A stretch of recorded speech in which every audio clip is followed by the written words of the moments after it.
Buenas noches, muchas gracias a la invitación que me hace la asociación a este importante y me parece lúdico evento en el que vamos a tratar de trazar algunas aristas entre el derecho, en mi caso el derecho penal y la criminología, el cine y la literatura. Y se trata de un interés personal en tanto que estoy tratando de derivar las aristas estéticas frente a un fenómeno que fascina precisamente porque es ampliamente televisado, ampliamente representado en la literatura y en el cine, que es el fenómeno de los asesinos seriales. Un fenómeno que nos coloca en una situación límite de la moral y que no solo es un problema para la moral, sino también para la ética profesional de los abogados penalistas, quienes aún al día de hoy no sabemos qué hacer en términos de inimputabilidad cuando se trate de un asesino serial que de conformidad con el DSM-4 padece un trastorno de personalidad antisocial que entendido desde el punto de vista psiquiátrico, no genera una patología mental. Y en ese sentido, me parece que el artículo 33 del Código Penal es usualmente mal aplicado en tratándose básicamente de los asesinos seriales. Mi interés surge fundamentalmente también de una experiencia vital durante el 2006, 2007 y 2008, realicé entrevistas con asesinos múltiples que habían sido denominados por los medios de comunicación como asesinos seriales. En México en particular, empecé a realizar entrevistas, acercamientos con un asesino múltiple que los medios de comunicación, particularmente amarillistas en el caso mexicano, denominaron como el poeta caníbal, quien desarrollaba la actividad de taxista y había tenido una formación de abogado, y quien terminaba asesinando a las mujeres que transportaba a través del vehículo y de la actividad que tenía como taxista. Lo interesante de este caso en particular es que este poeta caníbal, que fue la denominación que dieron los medios de comunicación, cuando fue capturado, lo encontraron con partes del cuerpo de su última víctima que estaba, por eso aquella denominación de caníbal, de las cuales se estaba alimentando. Sin embargo, este señor, de conformidad con la versión oficial y de conformidad con la información de los medios de comunicación, se suicidó en la celda y fue muy poca la interacción que pude tener con él.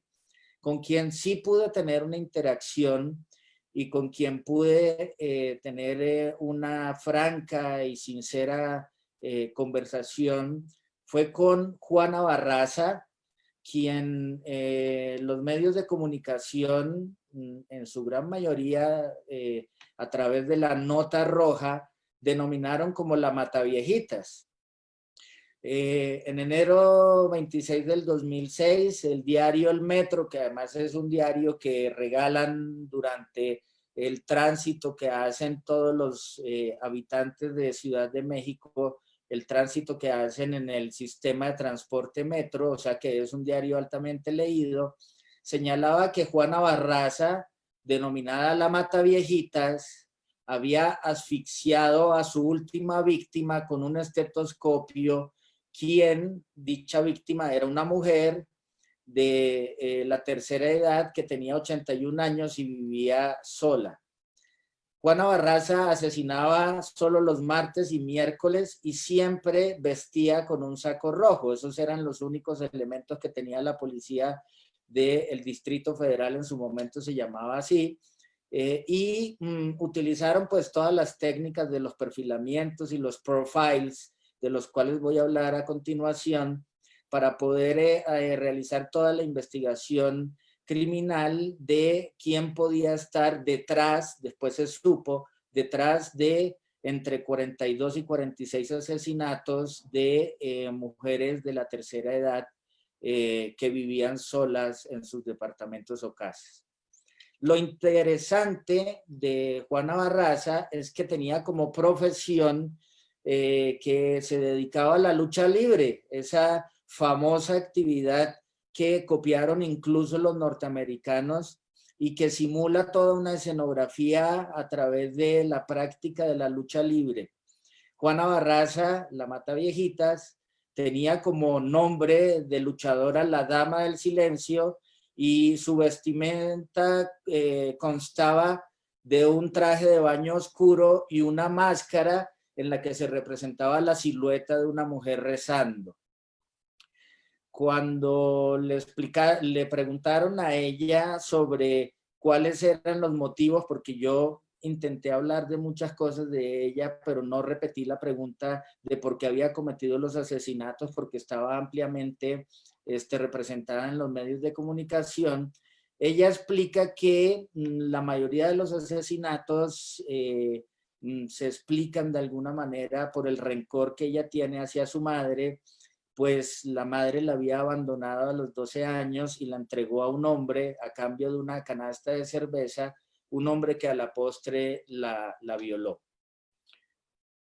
En el día en que ella es capturada, que por cierto, la perfilación criminal, los profiles nunca fueron eficaces en el caso de ella, fue totalmente azarosa la captura. Un vecino de la víctima se da cuenta que la puerta está abierta, ve a la víctima tendida en el piso, ve que está saliendo Juana Barraza, avisa al policía, azarosamente o por suerte había un policía muy cerca, alcanza a Juana Barraza y la capturan.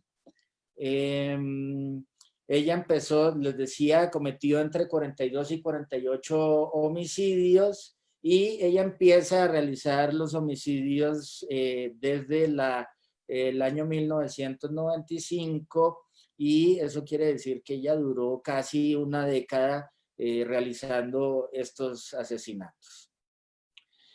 Entonces voy a tratar de, porque además no solo es denominada asesina serial, sino que tiene un altísimo componente mediático de la literatura, el cine y la televisión. El caso voy a tratar de abordar desde estas aristas el fenómeno de los asesinos seriales. Lo primero que tendría que decir es que Robert Ressler, que era un coronel retirado que luego se dedica a trabajar en el FBI, quien finalmente crea una dependencia dentro del FBI sobre el análisis de la conducta criminal. Robert Ressler es el primero que denomina a este comportamiento como asesinos seriales. Es decir, Robert Ressler se inventa el concepto de asesinos seriales. Y es muy curioso, ya aquí empezamos con todo el ámbito televisivo y cinematográfico, la explicación que da Robert Ressler de por qué los denomina asesinos seriales. Robert Ressler dice, ahora, echando la vista atrás, creo que cuando acuñé el término de asesinato en serie, también tenía en mente los seriales de aventura que solíamos ver los sábados en el cine. El que más me gustaba era El Fantasma. Cada sábado volvíamos ansiosos al cine porque el episodio de la semana anterior terminaba con una escena de gran suspenso que dejaba al espectador en vilo. En términos dramáticos, dice Robert Ressler, no era un final satisfactorio porque no disminuía la tensión, sino que la aumentaba. La misma insatisfacción tiene lugar en la mente de los asesinos en serie. El acto mismo de matar deja al asesino en vilo porque el crimen no ha sido tan perfecto como en su fantasía. Cuando el fantasma se queda hundiéndose, el personaje del cine se queda, y de las caricaturas, se queda hundiéndose en la arena movediza, el espectador tiene que volver a la semana siguiente para ver cómo el héroe salió del embrollo. Tras cada crimen, el asesino en serie piensa en cosas que no podía haber hecho para que el asesinato hubiera sido más satisfactorio. Son estas entonces las primeras líneas que le permiten a Robert Ressler crear el concepto de serial killer, que por cierto se convierte en una taxonomía decimonónica del FBI para distinguir los distintos tipos de asesinatos múltiples. Existen 3 tipos de asesinos múltiples según esta taxonomía que crea Robert Ressler.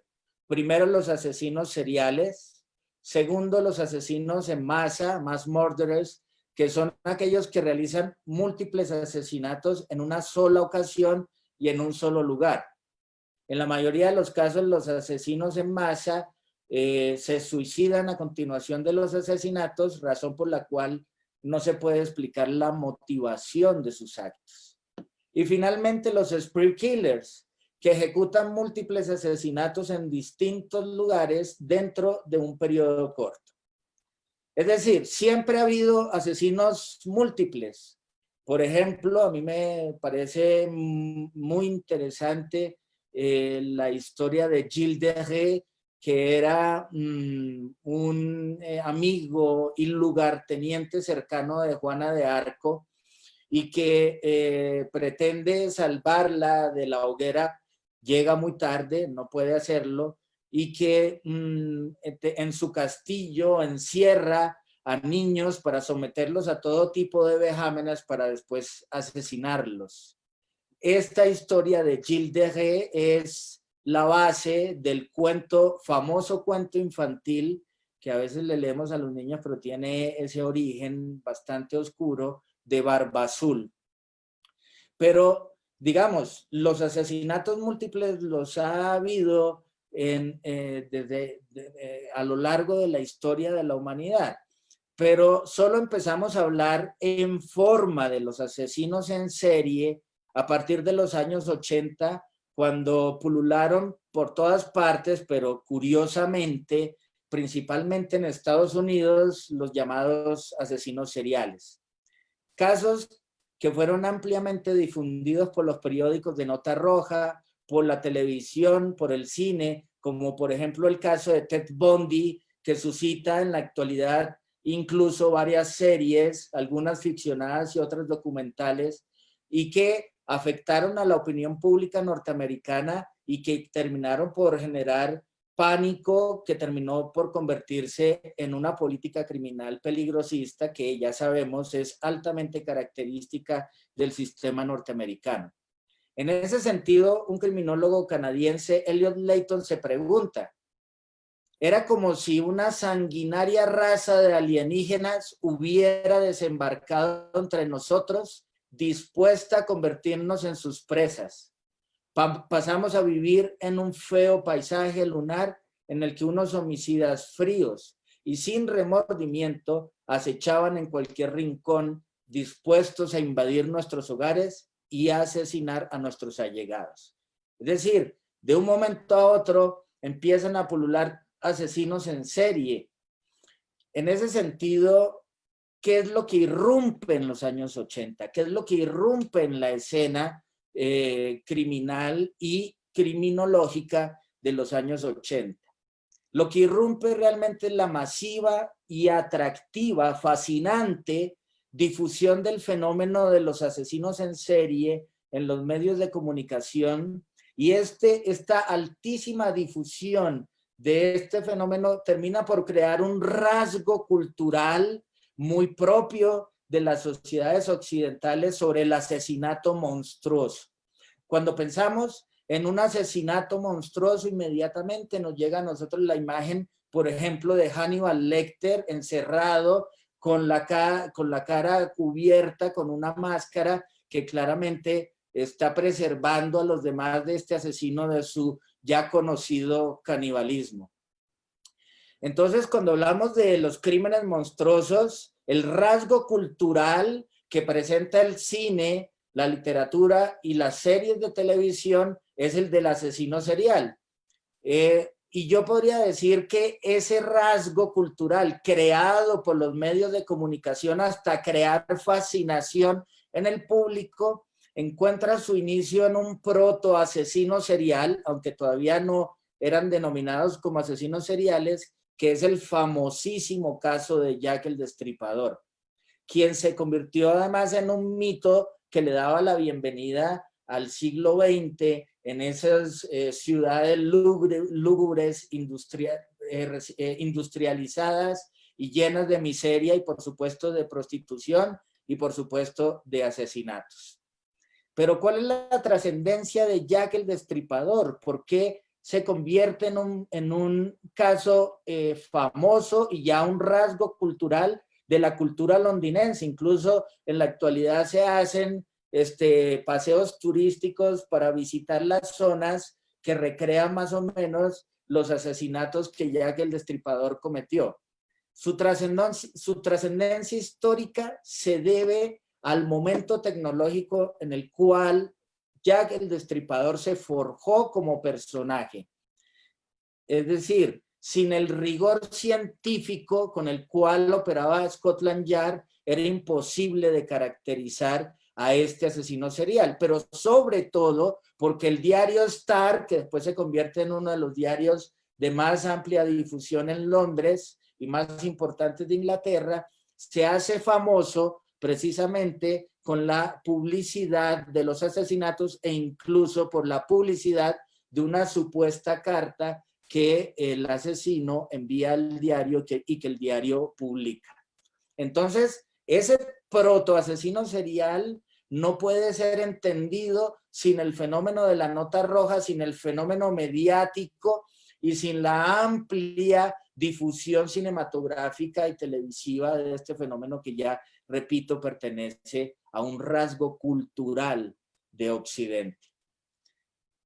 Cuando pensamos en asesinos múltiples, pensamos en asesinos en serie, pensamos en Jack el Destripador, pensamos en Hannibal del Silencio de los Inocentes, pero realmente nunca pensamos, por ejemplo, en genocidas, criminales de guerra, que realmente han sido asesinos múltiples, que han no solo tenido un sinnúmero de víctimas, sino que sus crímenes han sido altamente impactantes para la moralidad occidental y fundamentalmente para el derecho. Entonces, el cine, la literatura, la televisión es un rasgo indeleble del fenómeno de los asesinos seriales. Me gustaría entonces señalar algunos rasgos del discurso literario que me parece son esenciales en la conformación de ese discurso sobre el asesino serial. Es un discurso literario que va de la mano de un cambio de paradigma, de un cambio de cultura en toda Europa, que es el cambio del pensamiento racionalista, metafísico, ilustrado, a el pensamiento científico propio del pensamiento positivista, que como ya lo sabemos todos los abogados, termina fundando la criminología y la escuela positivista del delito. Lo que quiero decir es que el positivismo no es una escuela o no es únicamente una escuela de pensamiento jurídica. El positivismo es una forma de vida, es un paradigma, como lo señalaría Thomas Kuhn en su famoso texto Las revoluciones científicas. Es decir, hay un cambio de pensamiento y es un cambio de pensamiento que le da prevalencia a la racionalidad científica y que olvida la racionalidad metafísica, que por cierto estaba en la base de la escuela clásica que concebía al ser humano dotado del libre albedrío a través de la especulación de la filosofía que justificaba todo el aparato de la responsabilidad penal que se derivaba de esa escuela. Entonces les digo, es un cambio de época. En ese sentido, el positivismo deja de ser una mera teoría para constituirse en una forma de abordar todos los problemas sociales.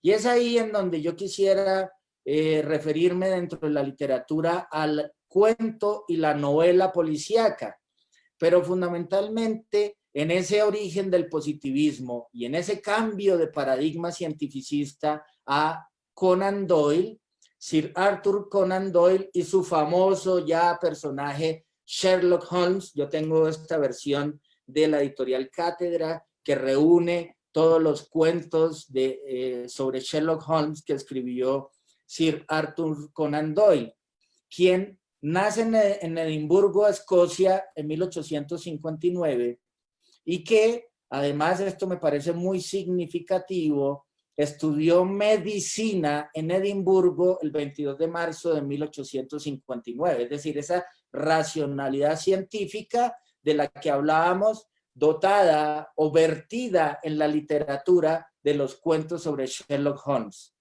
En ese sentido, me parecería muy interesante, por ejemplo, mostrarles cómo su primer cuento, en el que se conocen Sherlock y Watson, cuyo nombre es Estudio en Escarlata, se puede observar claramente esa visión positivista de la criminalidad y del mundo. Para todos es conocido que Watson es un miembro del ejército inglés que en la guerra con Afganistán sufre una herida y fruto de ello el gobierno inglés lo beca, le da una pensión de invalidez, perdón, y Watson, sin trabajo y desocupado, llega a Londres buscando un lugar en donde vivir. Un amigo de Watson le recomienda que viva junto con Sherlock Holmes en esa famosa dirección de la calle de Baker Street.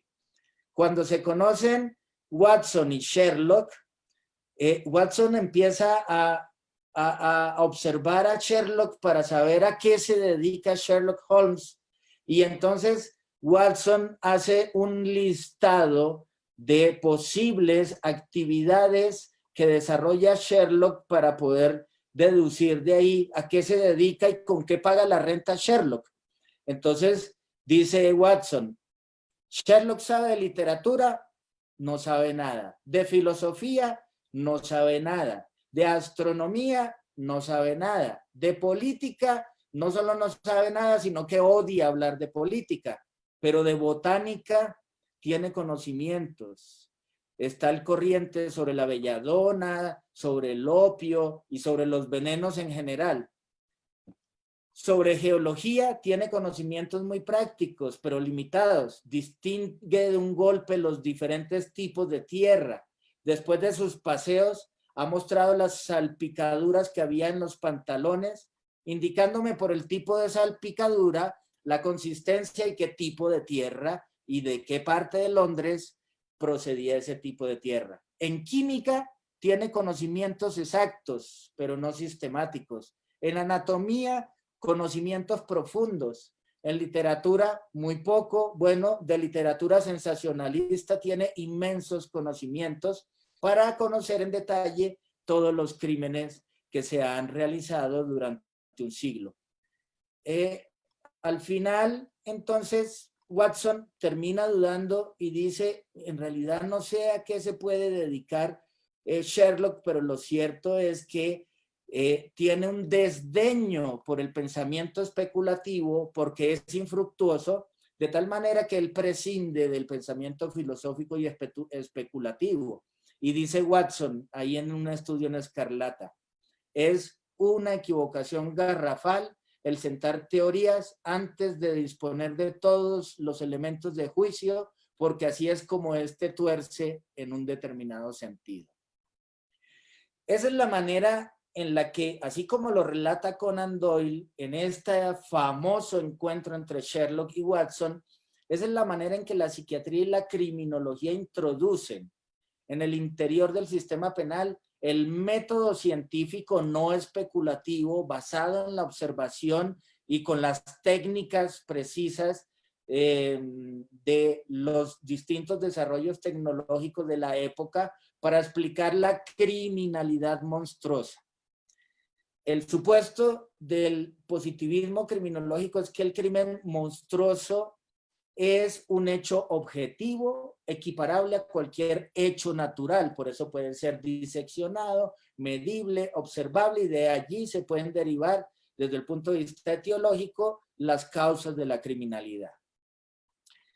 En ese sentido, la introducción de esa forma de proceder a través de la observación y del uso de las técnicas científicas es como en el interior del derecho penal se va tejiendo la idea sobre el fenómeno criminal, pero particularmente el fenómeno criminal monstruoso, porque, repito, puede ser medido, cuantificado, analizado y por lo tanto explicado. Así es que procede Sherlock Holmes para solucionar sus casos. O sea, él utiliza sus técnicas para el descubrimiento de la verdad. La verdad siempre puede ser descubierta si se utilizan las técnicas que permitan observar empíricamente la criminalidad, pero en particular la criminalidad monstruosa. Al mismo tiempo que hablaba Sherlock, dice Watson, sacó de su bolsillo una cinta de medir y un gran cristal redondo de aumento. Provisto de estos accesorios, recorrió sin hacer ruido de un lado al otro el cuarto, deteniéndose en ocasiones, arrodillándose alguna vez y hasta tumbándose con la cara pegada al suelo. El genio es la capacidad infinita de tomarse las molestias. Como definición es muy mala, pero corresponde bien al trabajo detectivesco. Entonces he dicho al inicio de esta ponencia que la literatura policíaca expresa de manera muy clara el pensamiento positivista, pero al mismo tiempo el discurso que allí se expresa en la literatura policíaca ha influido en la construcción contemporánea del asesinato monstruoso.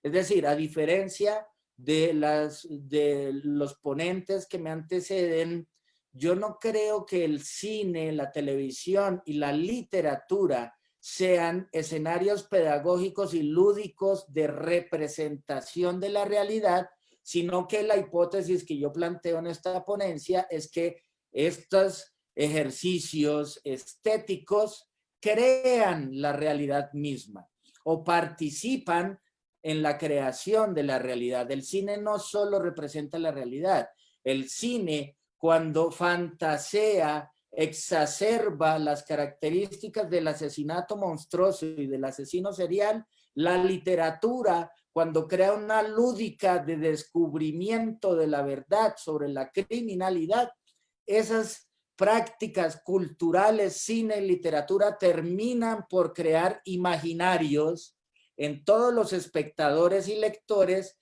que terminan por construir una idea sobre el asesino monstruoso que finalmente termina determinando incluso la creación de las políticas criminales en Occidente.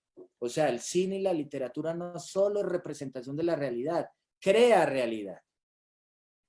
En ese sentido, me refiero a la novela policíaca de Conan Doyle, como lo señala el positivismo, como una gran obra con gran influencia en la construcción del discurso sobre la gran criminalidad y fundamentalmente sobre los antecedentes de los asesinos seriales. ¿De qué manera influye? La literatura policíaca y en particular los textos de Conan Doyle influyen en la construcción del discurso contemporáneo sobre la altísima criminalidad. El punto nuclear de esta afirmación lo planteo en relación con lo que se produce, la relación que se produce entre el texto y el lector. En la medida en que la novela y el cuento policíaco se popularizaron, también se popularizó la idea de que el crimen es un fenómeno importante en la determinación de la naturaleza humana. Antes de esta popularización que hace la literatura, el cuento y la novela policíaca, la criminalidad no estaba en el centro del discurso sobre el orden, sobre la sociedad y sobre la naturaleza humana. Una vez que la criminalidad se constituye como uno de los fenómenos a discutir en las ciencias humanas, en la criminología, en el derecho penal, el diagnóstico que se hace de la misma influye en la producción de una serie de políticas públicas en el sistema penal y en el control del delito. Lo dice Roger Caillois. No cabe duda de que esta atención exclusiva al hombre en particular, al criminal, al santo, al conquistador, al enamorado o al sabio, proviene directamente de la difusión de la novela. Se ha pasado de la obra del autor, de la ficción a la realidad o lo que se presentaba como tal. Parece que nos hemos percatado de que aquí también la naturaleza se cansaba menos de suministrar que la imaginación de concebir. Con esto termino porque creo que me he excedido un poco en el tiempo, quedan algunas cosas en el tintero, espero contestarlas si hay alguna pregunta. El lector disfruta la novela policíaca a través de un juego intelectual en el que intenta resolver la trama, el crimen. En ese juego intelectual, el lector hace una alianza con el detective. El detective no es el criminal, el detective es el sabio, es el otro. El lector genera una complicidad con el detective y por lo tanto asume una posición en contra del criminal.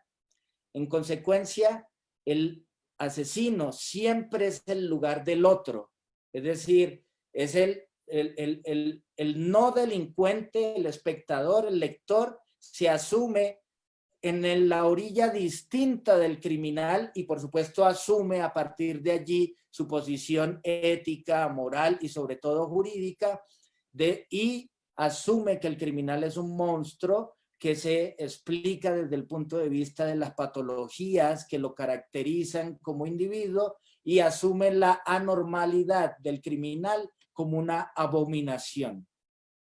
Este juego intelectual del lector, este deseo por resolver siempre la trama, por llegar a la causa última que motiva el efecto criminal, ha popularizado la idea de que la ciencia permite explicar los motivos que determinan a un individuo a cometer asesinatos brutales. En el discurso sobre el asesino serial, el lector es actor social que percibe este comportamiento como una abominación, pero a su vez se ve atraído por él, hay una fascinación por él, porque puede poner en práctica el juego detectivesco de solución de la trama, es decir, el examen en términos Foucaultianos del criminal. Doctor Fabián, ¿cómo voy de tiempo? No, ya terminan. Bueno, ahí... Ya, doctora, ya le pediría que terminara porque tenemos que darle palabras a los otros profesores Gracias, que muy esperamos. amable, doctor Fabián. Sí, es que y hay Gracias. varias preguntas, entonces yo sé que hay muchas personas que han estado preguntando, ¿sí? Perdone decirle sí, pero pues como sabe, doctor, tenemos dos ponentes más por encima. Hay varias preguntas desde Vanessa Franco, Marisela Moreno, Natalia, Santiago Chablet, Vilma Moreno, El Salgado, Camila Cortés, Diego Alejo, Alejandro Alfonso, Jover Rico, doctor. Hay muchas preguntas que se las enviaré para que, si quiere, doctor, después discute con ellos. Le plantearé una, sí, con el respeto a las personas que se han tomado el tiempo de escucharlo y hacernos las preguntas. Escogeré una al azar para que, por favor, no la conteste, doctor, y le pediría un poquito un sucinto, doctor, porque obviamente vienen dos ponentes además. ¿Listo? Qué pena con usted, disculpe, doctor. La, la, la pregunta es que cogeré la formación que tenemos en cuanto a la creación de perfiles de comportamiento, aproximadamente desde la época de los 50 con el caso del bombardero loco de Nueva York, ¿es suficiente o debemos modificar los métodos con los que contamos para esto? Vuelvo y le pregunto la No, a pregunta ver, ya. o le hago No, ¿está bien? está muy clara. Muchas gracias, doctor Fabián. A ver, la técnica de los profiles está basada fundamentalmente en las entrevistas que hizo Robert Ressler. Ahora hay una serie de Netflix que se llama Mindhunters, que lo que hace es ficcionar sobre lo que ya había hecho Robert Ressler.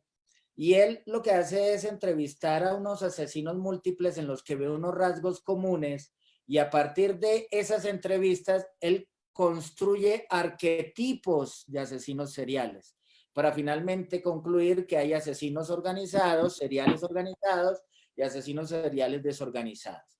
Pues eso es una técnica de investigación criminal que ha tenido muy poca eficacia en el caso norteamericano y que en el caso colombiano pues me atrevería a decir que tampoco ha sido muy eficaz. Es muy famoso el caso Garavito y es muy famoso cómo en el caso Garavito se intentó utilizar la técnica de los profiles y al final, al igual que Juana Barraza, es un azar, un evento azaroso el que termina permitiendo que en ambos casos el asesino múltiple, asesino serial, sea capturado.